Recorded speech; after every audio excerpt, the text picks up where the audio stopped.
2015 সালের 9 মার্চ বাংলাদেশ ক্রিকেটের বদলে যাওয়ার দিনটা হয়তো তখন থেকেই শুরু হয়েছিল।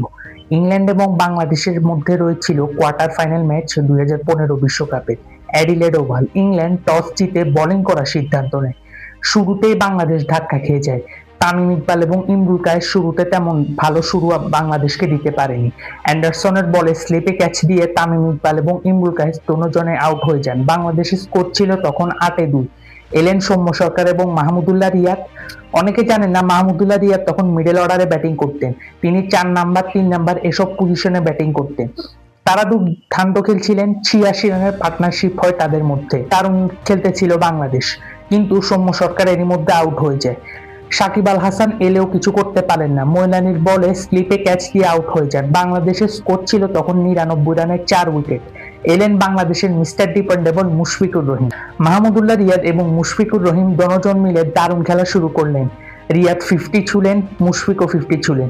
ধীরে ধীরে মাহমুদুল্লাহ রিয়াদ সেঞ্চুরির দিকে পৌঁছতে লাগলেন। সেখানে মুশফিকও দারুণ সুইপ, রিভার্স সুইপে পুরো অ্যাডিলেড ওভালে দারুণ খেলতেছিল। মাহমুদুল্লাহ রিয়াদ এরই মধ্যে তার সেঞ্চুরি তুলে নেন। দারুণ এক সেঞ্চুরি করার পরে তিনি আউট হয়ে যান 103 রানে। মাহমুদুল্লাহ এবং মুশফিক 162 রানে চমৎকার একটি পার্টনারশিপ করেন। শেষ পর্যন্ত বাংলাদেশের স্কোর দাঁড়ায় 274 রানে 7 উইকেট। ইংল্যান্ডের জন্য টার্গেটটা ছিল 275। অ্যাডিলেড ওভাল আন্ডারলাইটে 275 চেস করা মোটেও সোজা ছিল না।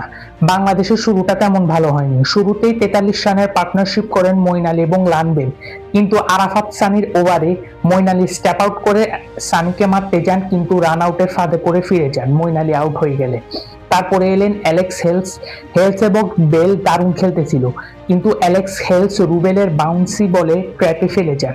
97 রানে 2 উইকেট ছিল তখন ইংল্যান্ডের স্কোর। তখন এলেন জো রুটার এবং লানবেল দারুণ খেলতেছিল, কিন্তু রুবেলের বলে ফাঁদে পা দিলেন। একই ওভারে মর্গানকে শিকার করেন রুবেল হোসেন। তখন ইংল্যান্ডের স্কোর 138-4। এরপরই আউট হয়ে গেলেন টেইলর। ইংল্যান্ড পঞ্চম উইকেটের পতন ঘটে। তখন ক্রিজে ছিলেন জস বাটলার এবং জো রুট। বাটলারের ক্যাচ আউটের আপিল করেন বাংলাদেশিরা, কিন্তু আম্পায়ার সেটা নট আউট দেন। পরেই মাশরাফি শিকার বানান জো রুটকে। ইংল্যান্ডের 6ষ্ঠ উইকেটের পতন। বাংলাদেশি ফ্যানরা মনে মনে ভাবছিলেন এই ম্যাচ হয়তো জিতেই গেলাম, কিন্তু বাটলার এবং ক্রিস ওকস 75 রানের দারুণ একটা পার্টনারশিপ করেন। বাটলার তখন 60 রানে অপরাজিত ছিলেন।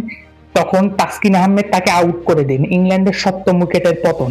ওই ওভারেই ক্যাচ তুলে দিয়েছিলেন ক্রিস ওকস, কিন্তু তামিম ইকবাল সেই ক্যাচটা ছেড়ে দেন। বাংলাদেশের ফ্যানরা মনে করতেছিল যে ম্যাচটা হয়তো বাংলাদেশের হাত থেকে ছিটকে গেল, কিন্তু না, অনেক নাটক বাকি ছিল।